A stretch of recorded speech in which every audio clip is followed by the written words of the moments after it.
16-year-old Levi Hormuth's childhood was spent struggling with his identity, one where he formally identified as her. Before starting his gender-affirming journey, Levi experienced anxiety and depression and had started self-harming. But that changed thanks to a haircut, new clothes, and the care at Washington University's Transgender Center. During all of the changes, I felt fantastic. I felt a lot better than I had ever been. I haven't self-harmed since. 1 year on testosterone, his transition has been a relief, but Missouri's new gender-affirming care ban halted his future plans. We were prepared. We have like a good 20 bottles of testosterone stocked up for now, but of course it's not going to last us forever. The ban was supposed to allow existing patients who are minors to be grandfathered in and continue care. Instead, they saw their prominent transgender center halt medical care. Washington University saying it was due to a loophole in the law creating legal liability for providers. So we have some that are like 2026 expiration. The unexpected change has left his parents scrambling and frustrated with lawmakers. I feel like we are getting attacked from all sides. We've been violated as parents, as a family. It's frustrating.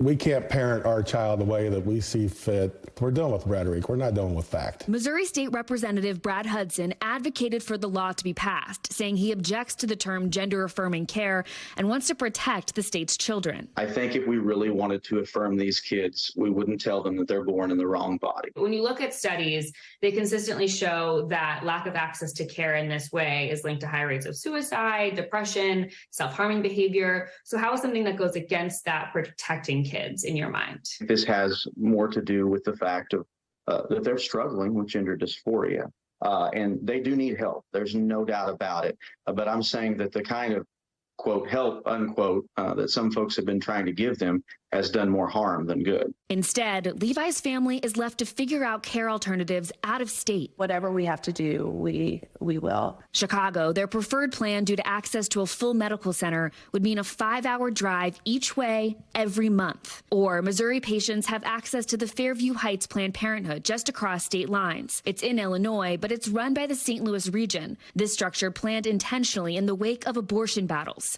Now, every state surrounding Illinois has also introduced at least one anti-LGBTQ healthcare bill. They are attacking folks who are the most marginalized. These are all tactics that have been used to eliminate abortion access and now have just been pivoted to gender-affirming care, but on a much accelerated timeline. Elements of this legislation goes directly against guidance from the American Medical Association. I mean, what do you make of that? Seeing this ideology replace science is so painful. There is a tool that they can use to help their child, but it has been taken away from them. One of the first people a new out-of-state patient will talk to is a registered nurse like Elizabeth Vick, who acts as a liaison between gender-affirming care patients and their insurance providers, physicians, and pharmacies, essentially any potential roadblocks families might face.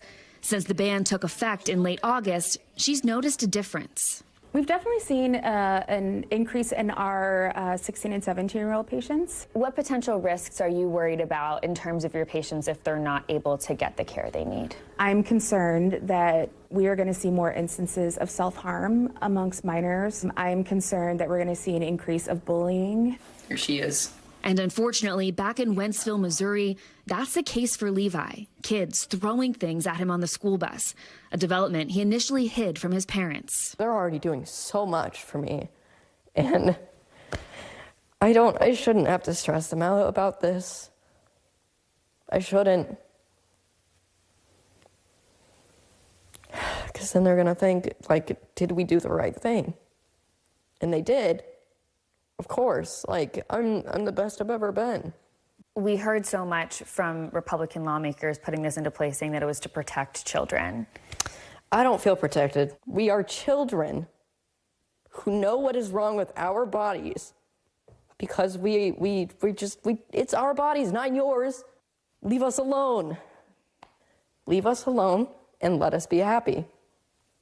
Maura Barrett, NBC News, Wentzville, Missouri. Thanks for watching. Stay updated about breaking news and top stories on the NBC News app or follow us on social media.